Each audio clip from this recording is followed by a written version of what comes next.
जी, मेरा नाम सैफ खान है। मेरे वालिद का नाम मोहम्मद अकरम खान है।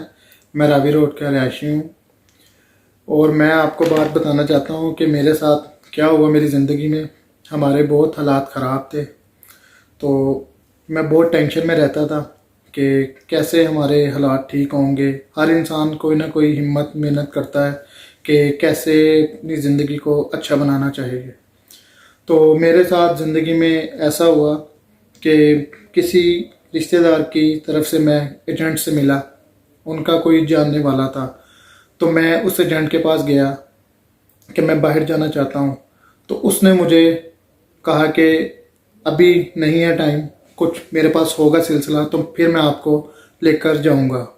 तो फिर कुछ दिन गुजरे, फिर मैंने उसको कहा, तो फिर उसने मुझे कहा कि एक यूरोप का सेटल होने का चांस है आपके पास, तो आप जाना चाहते हैं। तो मैंने कहा जी मैं जाना चाहता हूँ। तो मैंने उससे पूछा जी कौन से मुल्क लेके जाना चाहते हैं आप मुझे। तो उसने मुझे कहा कि मैं आपको फ्रांस लेकर जाऊँगा। मैं उस पर एग्री हुआ। फिर मैंने अपने घर भी मशवरा किया कि ऐसे ऐसे मैं फ़्रांस जाना चाहता हूँ। तो उस एजेंट ने मुझसे कहा जी 20 लाख लगेंगे। फिर मैंने उसको कहा यार हमारे पास इतने पैसे नहीं हैं, हमारे पास पैसे कम हैं। तो उसने पूछा मुझसे कि यार आपके पास कितने पैसे हो सकते हैं। मैंने उसको यही कहा 14 या 15 लाख रुपए हो सकते हैं। पर वो मुझे मना करता रहा कि नहीं 20 लाख से कम काम नहीं होगा। मैंने उसको फिर कहा कि आपकी मेहरबानी है कि मेरे पास इतने ही पैसे का अरेंज हो सकता है, तो आप इतने में ही मुझे भिजवा दें। उसने मुझसे 15 लाख रुपए में डन की। फिर उसको मैंने कहा कि आपकी मेहरबानी है जल्द से जल्द काम करवा दें, क्योंकि मैं बेरोज़गार हूँ, इधर मेरी जॉब नहीं है, मैं बड़ा परेशान हूँ, मेरे पे जिम्मेदारी है घर की। मेरी वालदा है, मेरे बहन भाई हैं, बहुत परेशान रहते हैं क्योंकि मैं घर का बड़ा हूँ, मैं ही घर का सिलसिला चला सकता हूँ। तो फिर उसने मुझे कहा कि आपको पहले मलेशिया लेकर जाएंगे विजिट वीज़े पर। आपका 3 माह का वीज़ा लग सकता है, 1 माह पाकिस्तान से, 2 माह वहाँ से एक्सचेंज होगा 1 मंथ के। तो मैं उस पर एग्री हुआ कि ठीक है जी मैं मलेशिया जाके काम करूँगा, उसके बाद आप मुझे वहाँ से फ्रांस भेजेंगे। फिर मैंने उसके कहने पर अपना पासपोर्ट दिया। फिर उसने मेरा वीज़ा लगवा कर दिया मलेशिया का 1 मंथ का स्टिकर वाला वीज़ा जिसको बोलते हैं। फिर उसने मेरा स्टिकर वाला वीज़ा लगकर मेरे पास आया। फिर मैंने टिकट वगैरह का अरेंज उसने किया। फिर मैं पाकिस्तान एयरपोर्ट से फ़्लाइट थी मेरी, तो मैं गुजरा वहाँ से। सब कुछ उसकी सेटिंग वगैरह थी, सब कुछ एयरपोर्ट पे भी, यहाँ पे भी और मलेशिया एयरपोर्ट पे भी।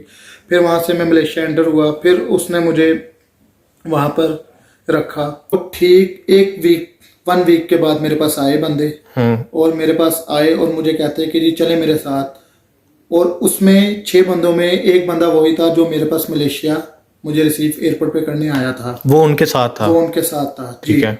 और मुझे वो रिसीव करके 6 बंदे ले गए साथ अपने, और मुझे किसी अनजान जगह पर मुझे बंद कर दिया कमरे में। ठीक है। और मैं बहुत परेशान हो गया उधर कि मेरे साथ क्या होगा अब। तो वो उन्होंने मुझे टॉर्चर किया। मेरे घर के इतने वसाइल नहीं थे, मुझे कहते कि अपने घर से बकाया पैसे भी मंगवाओ।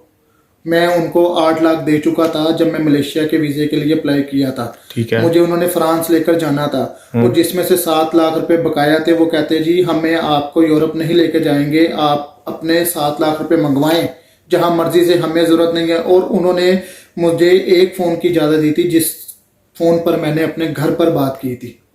आपका फ़ोन और आपके डॉक्यूमेंट्स जो थे वो सारे कहाँ पे थे? वो सारा कुछ उन्होंने ले लिया था। मेरे पास कुछ भी नहीं था और मैं बहुत परेशान हो चुका था, और मुझे खाना तक नहीं देते थे खाने के लिए।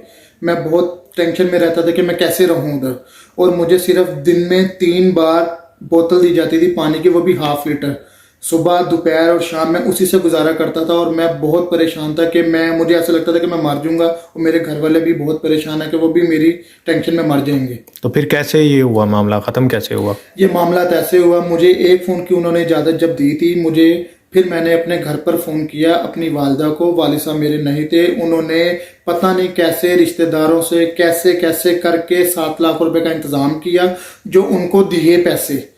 और उनको देने के बाद फिर मैं उधर फंस चुका था। मेरे पास वीज़ा भी ख़त्म हो रहा था, मेरे पास आगे पैसे भी नहीं थे कि आगे एक्सटेंड करवा लूँ मैं अपना वीज़ा। फिर मेरी वालदा ने ही टिकट करवा के दी। तो अभी टोटल कितने पैसे आप दे चुके हैं? 15 लाख रुपए। 15 लाख उनको पे कर चुके हैं आप? तो इधर पाकिस्तान आके आपका कोई रब्ता नहीं हुआ उनसे? बिल्कुल भी नहीं, वो सब फ्रॉड भाग गए, सब नंबर बंद कर दिए और मैं बहुत परेशान था कि मैं कैसे रहूं।